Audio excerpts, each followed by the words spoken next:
The last time I didn't record on purpose because ganun din, konti lang yung pumunta. But I figured, why not, right? Why not record this time? So today we're going to talk about something from module 4, right? Module 3, right? And we're talking about tropes, right? It's a familiar term, right? I'm sure you've heard of tropes before, right? Yes, yes.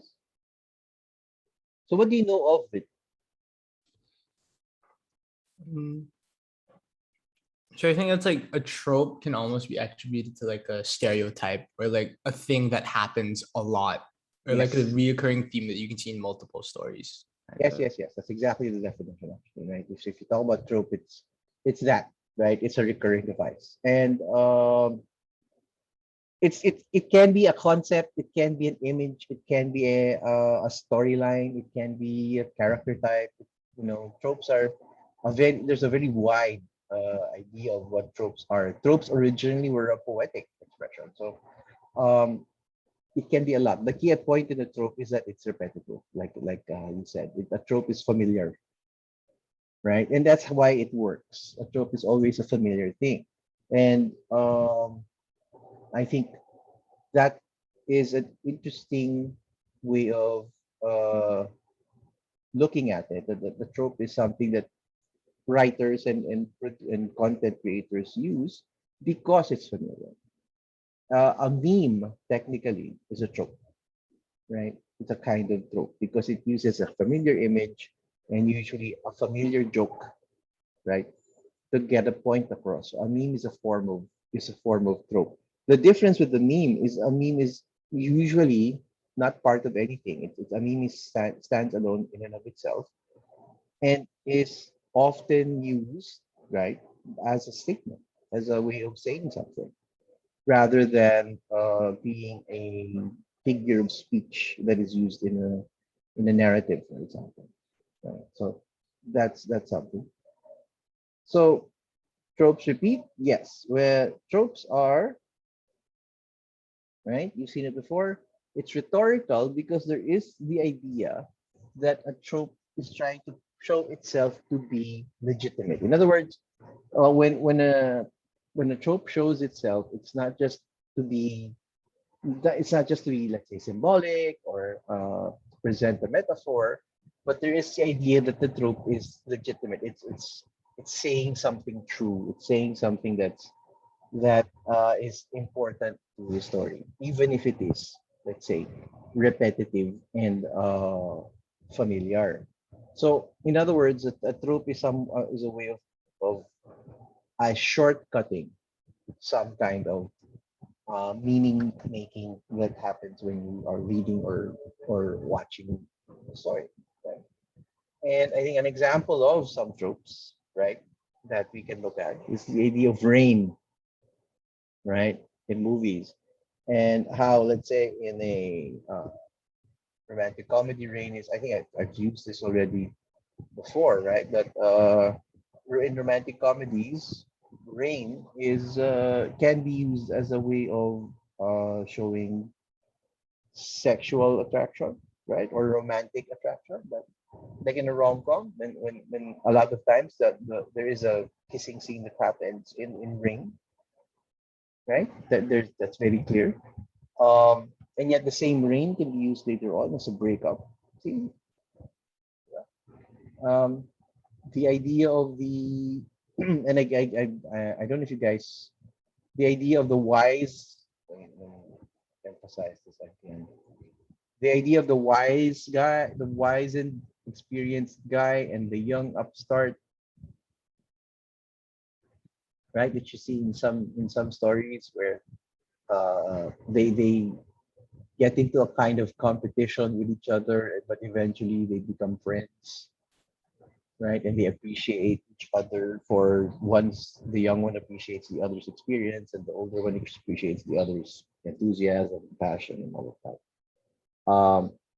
There's also and then the next one, right? The idea of the villain who is uh, psychologically tortured, right? Not weak, but has some sort of pain, that um, is what's driving him to be whatever villain he is showing himself to be. Do you guys have any other examples of tropes that you guys remember from either shows or stories that you read?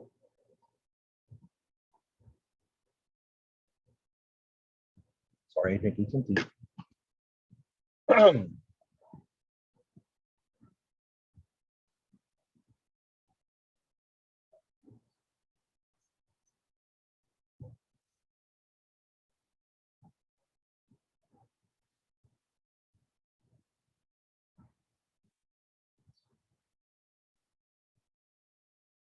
Are you guys there?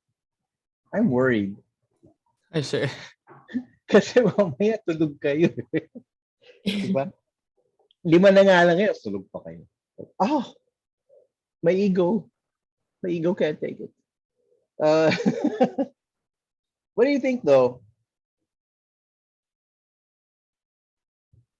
So for me, one of my favorite tropes are like um one survivor in a post-apocalyptic world, like Mm, yeah. the one by Will Smith, I think.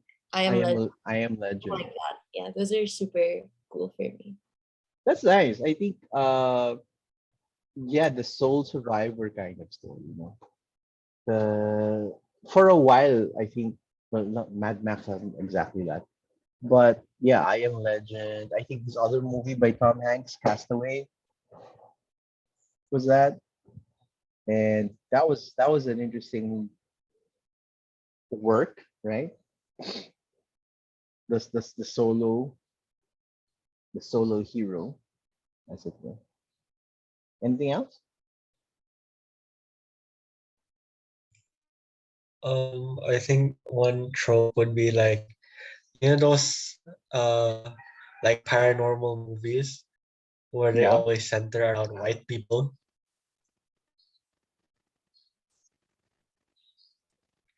So centered wouldn't on that, white people. yes, wouldn't that be the trope? It's always white people.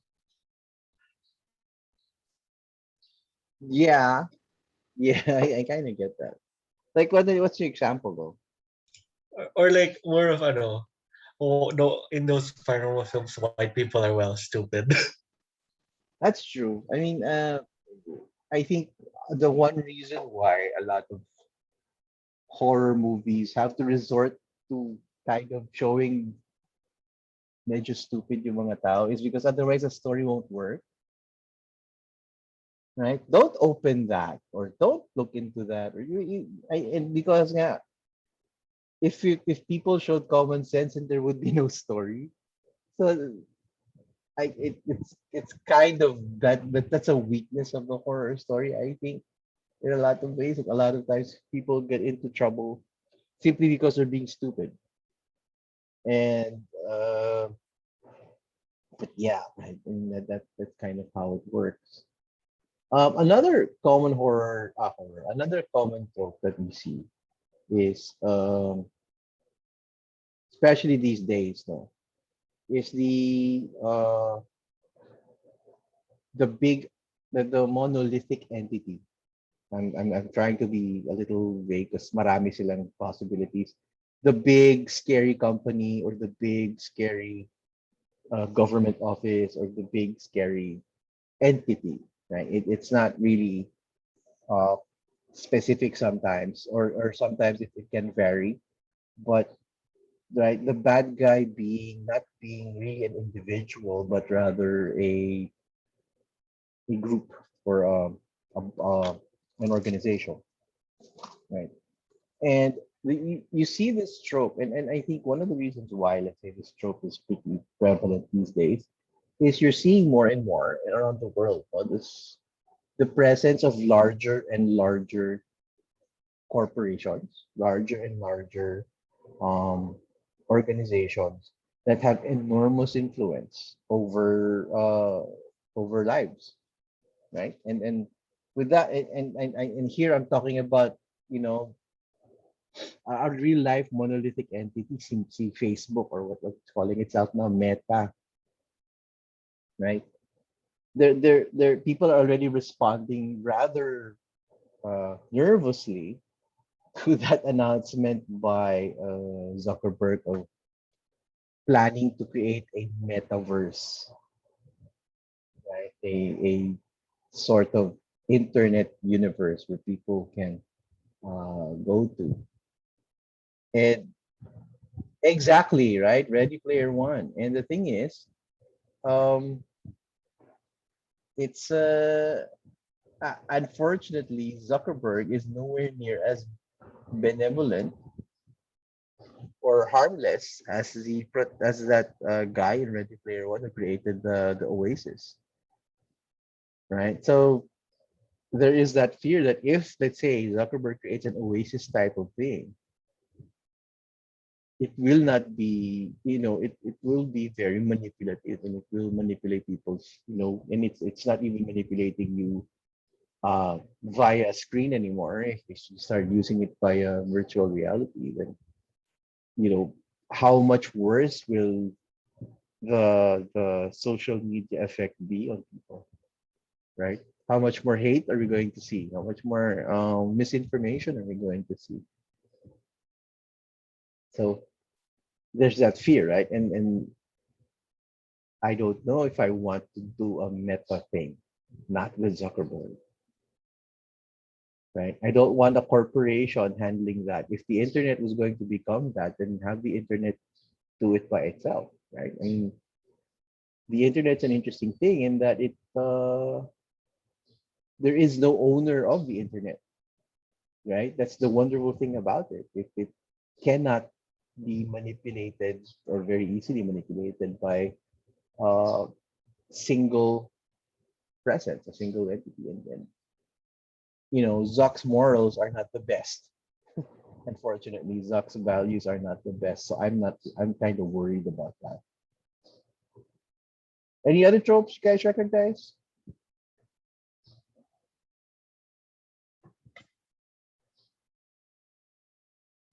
Sir, I also think for like 90s like chick flicks, it's also common for like the main character to have a best friend that either complements the main character or is totally the opposite. So for example, in like Clueless, Mm-hmm. where the main character has a best friend because they both know what it's like to like people hate them. So yeah, like that. And but she's African American, Yes, po. right? So diba, if you remember the concept of a foil, right? Then if you notice, they set her up as the foil for I forget the name of the main character, but the foil for the main character in certain terms of that the main character is blonde, and then her best friend is African American, and it's not to disparage the African American. In this case, they emphasize each other, right? Because you're setting them beside the other. Um, in relation to that trope of the best friend, but the best friend is usually not as cool or not as attractive or not as basta not as good in however way you want to define it as um the main character, right? And that's a very old trope. I mean, you have Holmes and Watson is one, and then you have tawag dito, uh what's his name? Spider-Man. The Tom Holland Spider-Man, right? His best what's the name of his best friend? Ned, sir. Ned, right? So Peter Parker and Ned. And right, here's Peter Parker, good looking, obviously because of the in great shape. And then you have Ned, who is, kind of chubby, right? Little goofy, but they work very well together. I think that's an example of a very typical trope. Also, the I don't know what you call it. How do you be politically correct about it? The mediocre friend,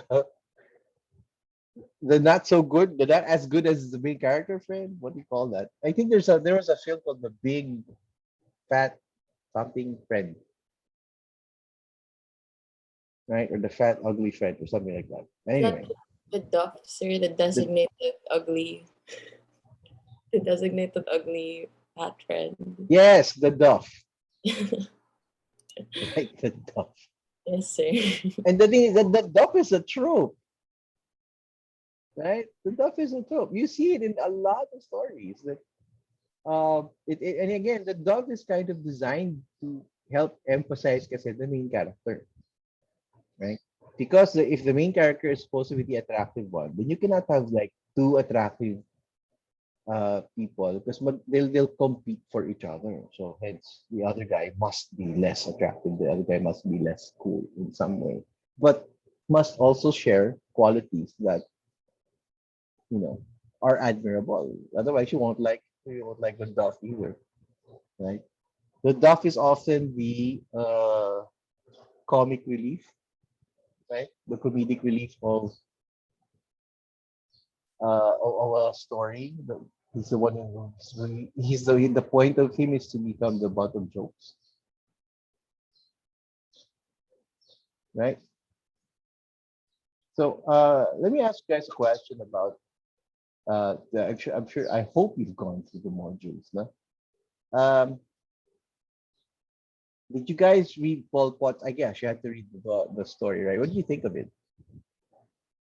Pol Pot's beautiful daughter.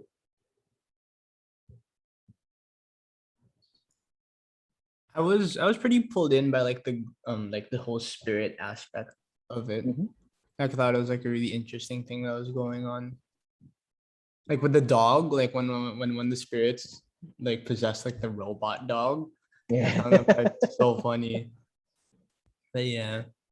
But the interesting I really like that story because for one, it's a story about a place that doesn't we don't really read about a lot, right? At least not in fiction. We read about it in the news, maybe we see videos about Cambodia, and normally it's about Angkor Wat. But Cambodia, the place, is not really written about much, and that's partially because the history of Cambodia. Let me turn this off for a sec.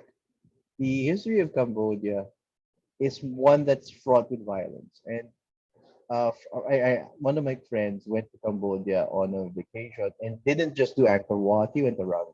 Um, what's the name of the capital? Phnom Penh, I think. Anyway, he went around the capital, and unfortunately, one of the biggest tourist attractions of Cambodia happens to be the deaths, the killings, right? And it's kind of what's defined Cambodia, aside from Angkor Wat. And he was saying that it's a very depressing thing, right? So Cambodia is very much a country that's enveloped in trauma. And so Pol Pot's beautiful daughter, I thought, was a good way of looking at Cambodia from the lens of that Cambodia is a country dealing with trauma. And the story kind of creates Sith, right? Who is fictional-ish, right? Pol Pot did have a daughter and her name was Sita. So, manipulation of it, right? Fictional-ish. Sita was not rich though. I mean, the real daughter of Pol Pot was nowhere near that rich, nor was she, to my knowledge, anything like the character in the story. And yeah, I also enjoyed the spiritual aspect of it, right? And doesn't it I don't know if you guys had I haven't read a lot of your answers yet, but doesn't it remind you of the Philippines in some way? Doesn't that story remind you of aspects, not exactly the Philippines, but the aspects of it remind you of something very Filipino? Excuse me.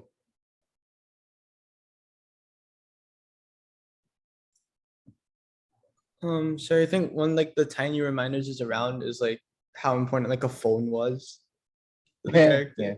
like in the Philippines, like so many things happen on like mobile phones here. Like I guess like one of the big examples is like mobile games. Like talking to like NSTP kids, like almost all of them are like playing mobile games. So like Of you know, it's like, course, yeah. right? Easiest way kasi now to this is so important now, right? Like this one is an old phone, but I pay my bills on this thing, right? I pay my bills. I transact. I buy stuff. I um and my bank accounts. I access my bank accounts through this thing. And you realize now more than ever that this thing's so important. But even before this, kasi, even before the pandemic and suddenly everything becomes online, uh, Filipinos have been heavy phone users. But the fascination with the phone, I think, does extend beyond the Philippines. It is something that's very um, an Asian. I think. But the other thing that was interesting is the way they were describing the phone stores, right? That was also very Filipino to me. The way the stores feel, not necessarily, or yeah, Filipino or Asian. Um, to me, what was also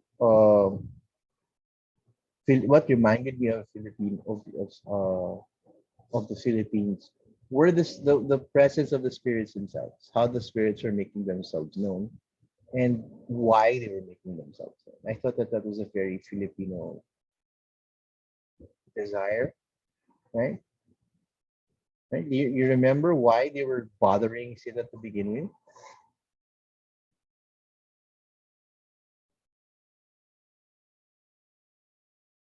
So if I remember correctly, they were bothering sick because nobody was there to remember them or to mourn them. So they wanted to be recognized even in death. Right, right. Diba,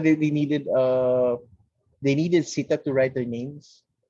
Yes, sir. To like transfer merit, I think. Yeah, to And write their names and say something about them, and the desire that you need to mourn, right? You need to mourn the people who have died. And to me, that's very Filipino as well. And actually, it's common in a lot of third world, not just Asian, no, third world cultures. Look at Latin America, right? They have the Dia de los Muertos, which is November 1, and right, the idea that you should remember the dead, and it's an important thing to remember the dead, and that's something that we all kind of share. And to me, that was very important, and to Cambodia in particular, because unlike, let's say, here or in Latin America, Cambodia has millions of people who may not be mourned simply because there's no one left to mourn them, right? Because everybody who could mourn them have also died. So how do you mourn these people, right? Because the millions were killed by the Pol Pot regime.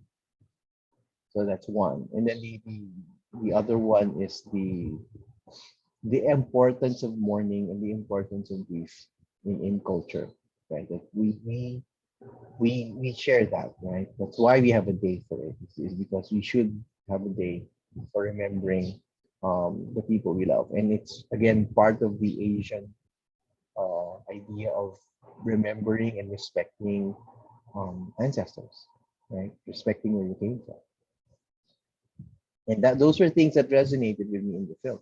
And I like how uh, Sita Shiv goes through this transformation in the series, in the show, right? I know show in the story that she starts out as a very spoiled young woman, and it's a combination of well falling in love and these ghosts that kind of show her who she should be and kind of shows her a route to redemption.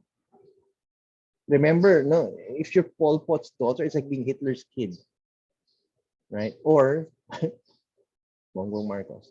But diba, if you have this gigantic and terrifying shadow over you, and it could very easily overwhelm you, right? The presence of this of your father, your parent, right? And that parent being so widely unpopular that it can lead you to becoming unpopular yourself. And I think the story shows it a way of redeeming herself, right? That via this act of mourning, via this act of grief, she kind of um not naman completely, but she kind of makes up for the transgressions of her father.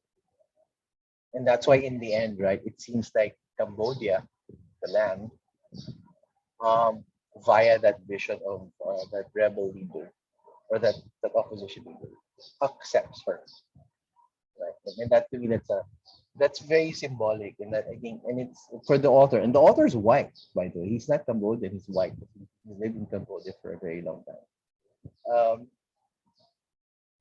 To me, it's something that's needed, right, for Cambodia. And that mourning, that remembrance, I think it's something that's necessary.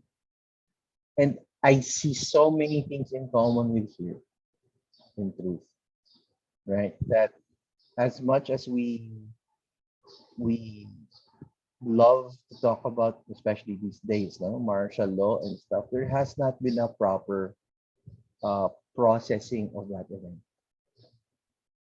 We have not really come to clear terms with martial law. There is so much anger that's out there and so much denial that's out there. And to me, that's diba, if you look at the 5 steps of grief, we're nowhere near acceptance, right? We're only in denial and anger. And if the country really is going to wake up and get this behind it, then it has to process it. And processing it means, first of all, recognize it.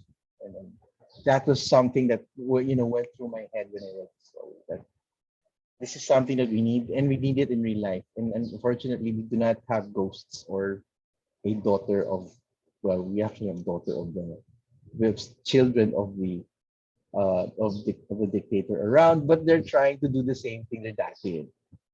So then we're not going to get processing that way. You following me, pa? You guys okay? So here's a question. Since we got to that story, should Bongbong Marcos become president? I don't think so. Why? Because like at least in like in Pol Pot would sit, there's like this active effort to like, kind of undo it. They didn't escape that past. But in a sense, like Bongbong kind of he doesn't really, but like he doesn't acknowledge it, or he always like brushes it off and expects people to kind of move past it. Yeah. So like until like until he makes any sort of move or genuinely wants to undo what happened, that's the only time I'd actually like consider, not even say yes, but then like probably not, no shot. Yeah, that's the thing, right? And I don't know if you'll ever get that from the son. I doubt, right? I doubt. At least not this generation. This is still a generation that did it, right? Bongbong, Aimee were part of the administration. They weren't just spectators. Bongbong, Aimee, Imelda, they were all part of it. So this wasn't just the dad, right? So, and that's the thing. And I that's probably why they can't, you know, I think own up to it, because they own up to direct culpability. They are directly at fault. And uh that has criminal, you know, consequences. It's not just, oh, we'll get mad at you, but there are suits, there are lawsuits that are hanging over their heads. And that might be one reason why Bongbong wants to become president, right? Is to maybe try and figure a way out of the lawsuits, right? Or gain access to whatever funds are still being held. We actually, well, there is an estimate of how much money is left for them to recover. We have no clear idea actually of how much have. No, and when I mean there is not just the stuff they stole, but stuff that they may have accumulated through different ways. And so they could very easily be the wealthiest family in the country, very easily. But if the lawsuits are there, then a lot of the assets are frozen. So we don't know, and they don't have access to it either. So there, you know. Well, hey, look at that. It's almost time. Any questions before we go? Thank you for coming. Oh, since we're recording this, I'm going to say this to the recording. Hoy, dumating naman kayo sa susunod na class. Nakakahiya. I like that. That's funny. All right, so, well, it's about time. If there are no questions, I think I will send you off on your merry way. Have a great weekend. Let me just stop recording. Good, so I can post this right there. Annoying. So next time.